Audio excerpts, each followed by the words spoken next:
I'd like to call this meeting of the City of Elkhorn Architectural Review Board and City Planning Commission to order. It's Thursday, December 4th, 2025 at 6 p.m. Will you please rise for the Pledge of Allegiance? Pledge allegiance to the flag of the United States of America and to the republic for which it stands, one nation, under God, indivisible, with liberty and justice for all.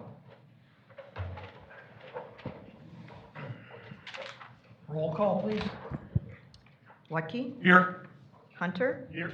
Stockel, Here. Lordman, Geeslin, Here. Meinel, Here. Schroeder. Here. First, we've got the minutes of the November 20, 2025 meeting. Did everyone get a chance to review those? I move they approve. Second. Got a motion and a second. Any discussion? All in favor? Aye. Opposed? The minutes are approved. Our first item is Ryan Fritz. SCR Elkhorn LLC is the owner, and Sugar Creek Ridge Project, Newman Developments. It's on County Road H and Hazel Ridge Road. The final plat, Phase 1, a discussion and recommendation. Who wants to start on this here? Allison?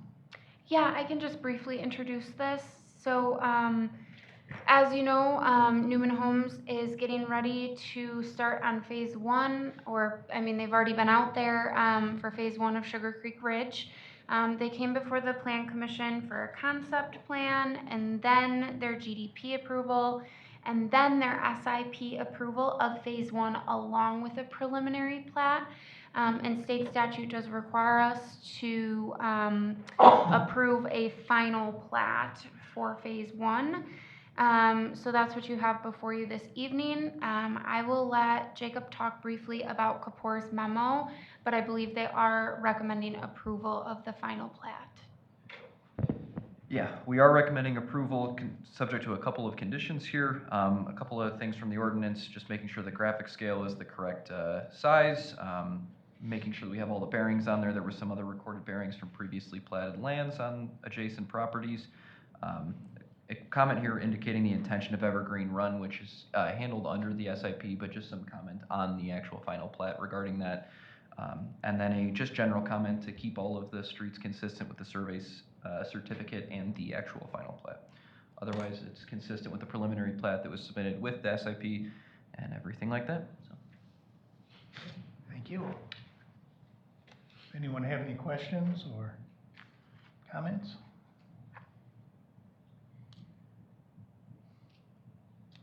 Make a motion to approve the final plat with the 3 conditions along with that. I'll second. Got a motion and a second. Any discussion? Moving this on to Common Council. All in favor? Aye. Opposed?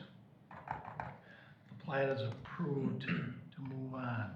Next, we've got Doug Olson as the applicant, and James and Misty Quinn are the owners for Olson Land Surveying Company, 5711 Amos Road, a certified survey map. Discussion and recommendation. Yes, thank you. So this is a certified survey map for a property on Amos Road.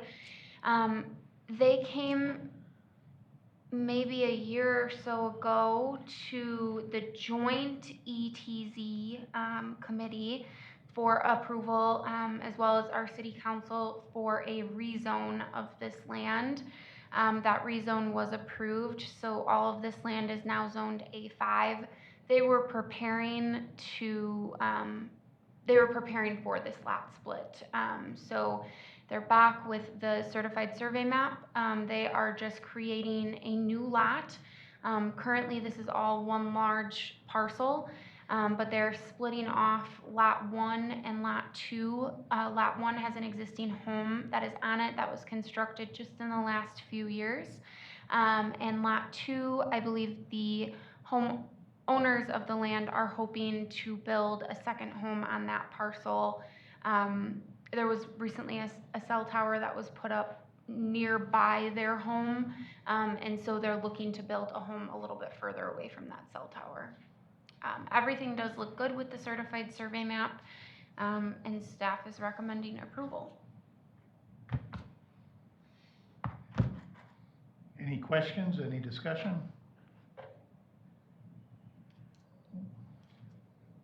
I make a motion to approve.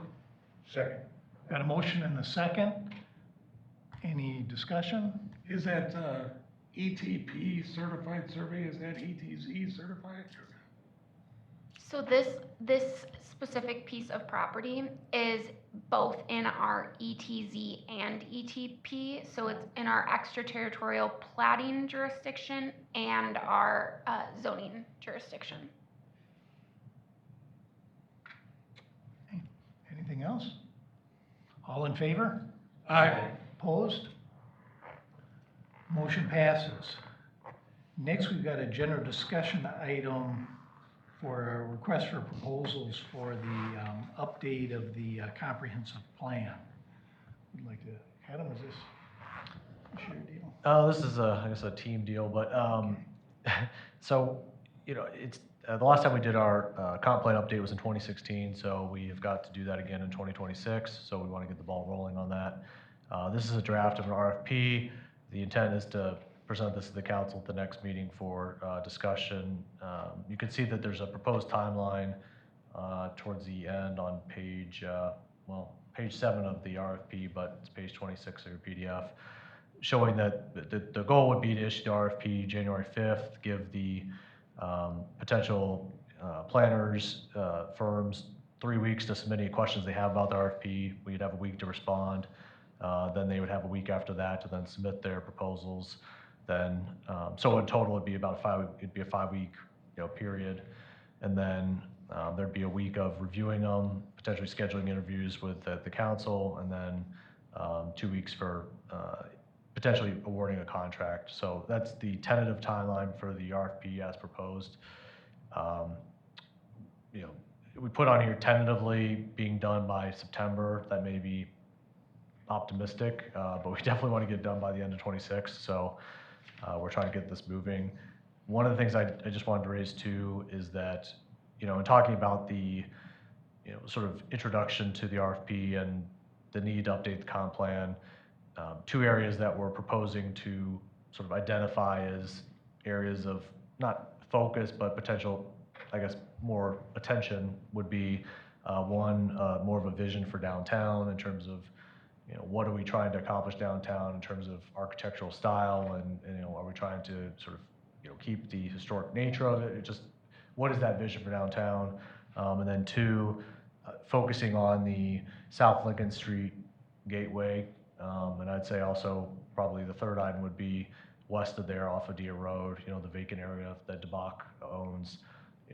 Given Creekside coming on South Lincoln Street and the change in zoning in that area, what does the city envision being the zoning out there, as well as obviously we have the DeBach property, which was platted years ago for large residential development. Is that still the intent, or is it going to be to do something more commercial, industrial? What is that? So I don't know if there's any other areas in the city that you think that come to mind that would be of sort of a particular concern. I mean, obviously the comp plan is going to look at everything and we'll talk about everything, but in terms of just areas that we might want to alert the potential,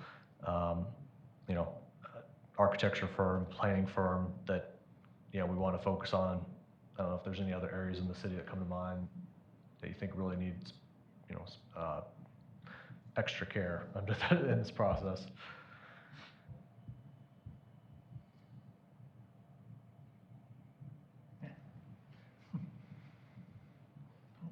I think you've covered it. Okay, there'll be certainly opportunity to, if something comes to mind, obviously, we're just getting started on this, and it's gonna be a lengthy process, but just wanted to get any feedback you might have on this RFP or any concerns before we have the council look at it and then try to get it put out for public consumption. So.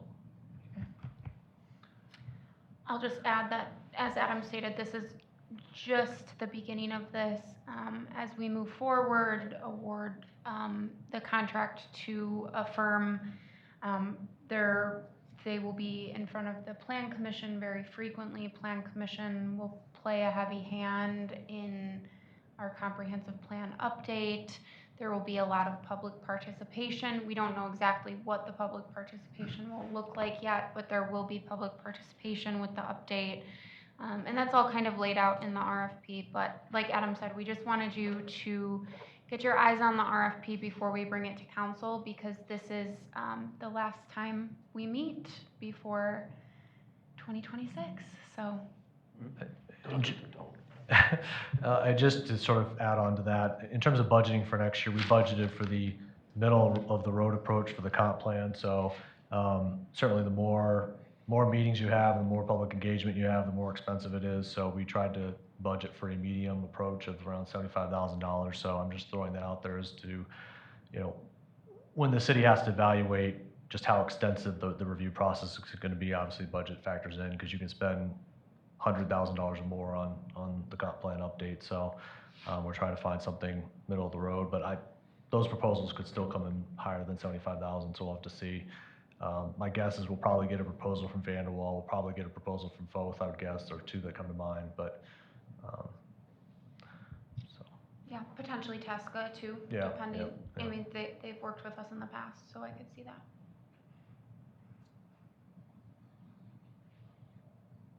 Okay. As Allison mentioned, we don't have a meeting again until January 15th, and then February 5th. So if you want to put those on your calendar, but got a nice holiday break here. I think that's all we have, so motion to adjourn. Second. All in favor? Aye. Opposed? We're adjourned.